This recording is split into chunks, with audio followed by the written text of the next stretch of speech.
Donc là où vous voyez les Juifs en train de se prosterner comme ça, c'est un mensonge, puisqu'il s'agit d'un faux endroit.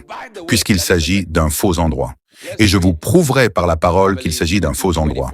Nous avons un problème parce que ce temple que vous pensez célébrer, vous pensez que le troisième temple arrivera parce que le Messie viendra et il servira là-dedans. Parce qu'il est Dieu et tout ce que vous disiez à propos de ça. Vous vous trompez, vous êtes excités parce que le troisième temple arrive, mais le troisième temple arrive au mauvais endroit. Donc il s'incline devant le mauvais mur. Maintenant, s'il s'incline devant le mauvais mur, cela signifie qu'il crée un faux temple. Et depuis ils créent un faux temple, ils attendent à ce que le Messie vienne. Ce ne sera pas le bon endroit. Mais nous savons que notre Messie est venu, et la seconde venue de Messie, il ne doit pas atterrir sur la terre, il sera dans les nuages, et l'enlèvement se produit, et on part avec.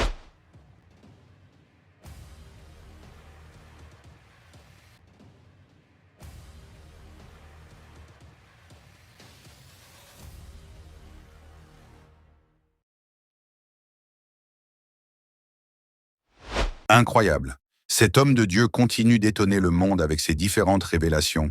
Cet endroit en Israël où les murs de la vieille ville de Jérusalem, appelé le lieu sacré, qui est surplombé et tout le monde vont se prosterner, serait un mauvais endroit, dit le prophète de l'Éternel.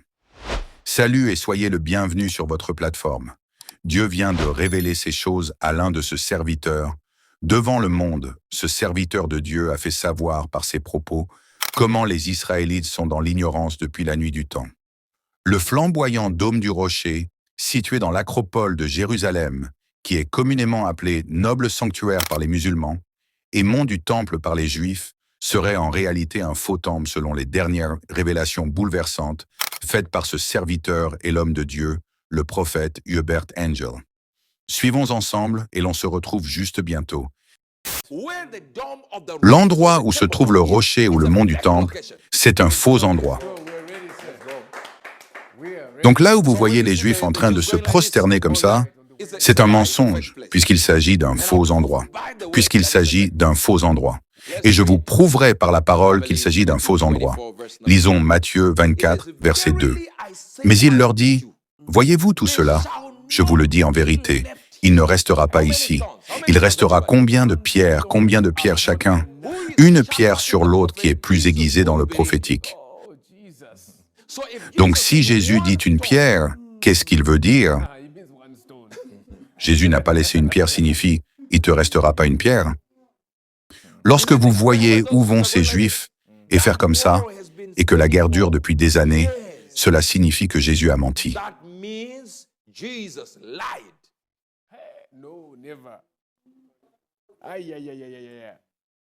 Il ne restera pas ici pierre sur autre qui ne sera pas jeté là-bas.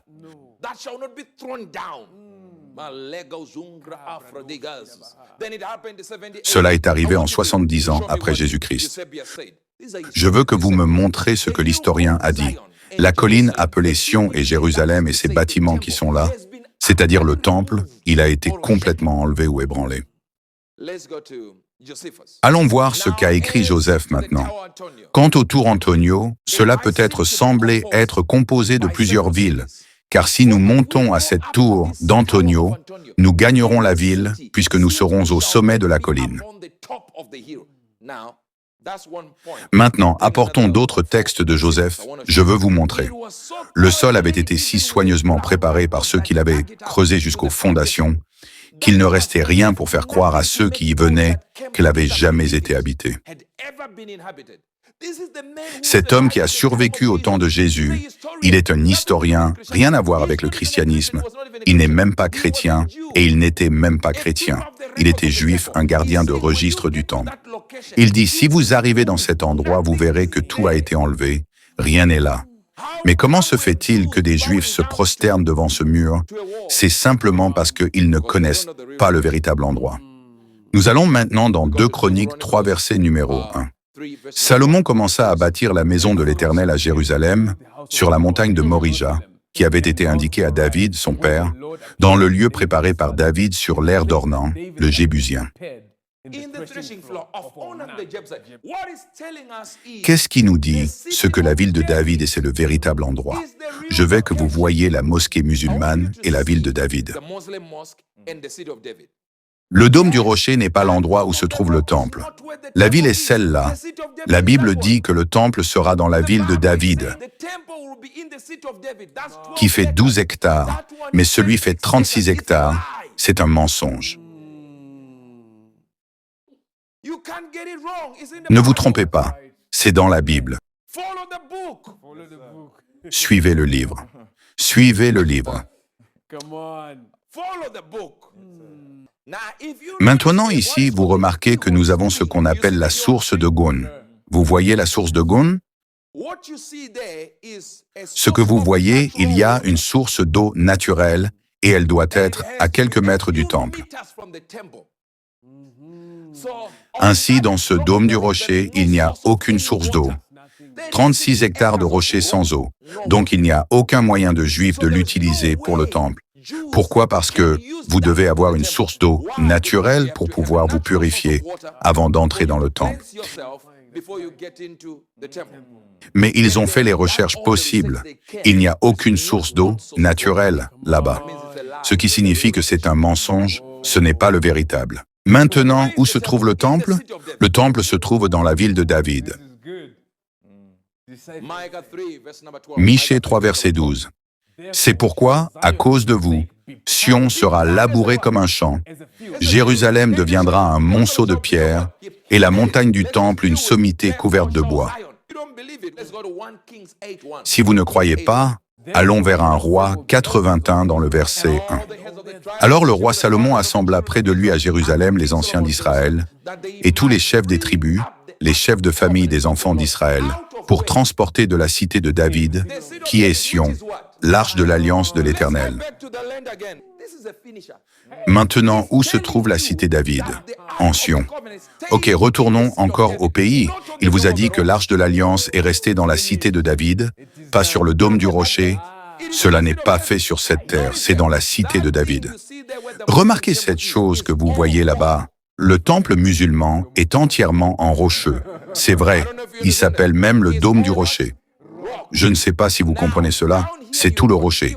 Maintenant, ici, ce que vous avez au printemps, c'est un champ que vous pouvez cultiver. La Bible dit que le siège de David sera comme une ferme. Donc, si vous allez dans un endroit où vous voyez un rocher, vous ne pouvez pas cultiver là-bas. Alors, où se trouve le temple dans l'endroit où vous pouvez cultiver? Ici, vous voyez que les gens labouraient là-bas avant de construire de bâtiments. Et l'eau qui doit venir à cet endroit devrait être ce qui devrait être d'une source naturelle. À un moment donné, des milliers et des milliers de bœufs et de moutons ont été abattus et sacrifiés pour le Seigneur. C'est vrai, et les gens en avaient besoin.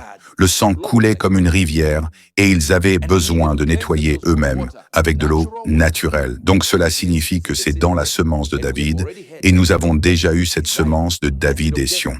Cette semence de David et Sion, et la semence de David n'est pas dans un dôme de rocher. Ce n'est pas Dieu du tout sur ce rocher.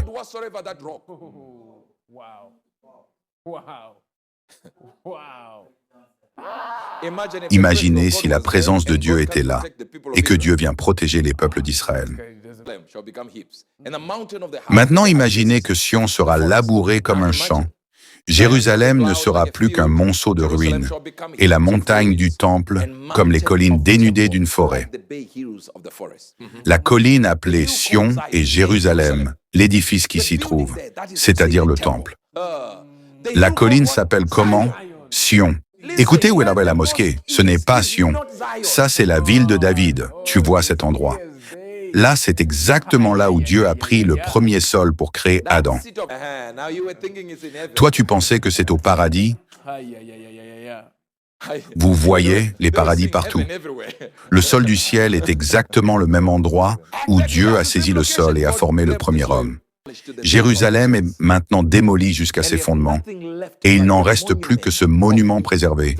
Je veux dire le camp de ces Romains qui l'ont détruite et qui habitent encore sur ses ruines. Voyez-vous ce que le commandant de Masada a dit? Il a dit que ces Juifs se promenaient et s'inclinaient devant. C'est vrai, c'est exactement ce que les Romains ont laissé. Ce sont des gens qui ont visité l'endroit. Ils savaient exactement ce que c'était.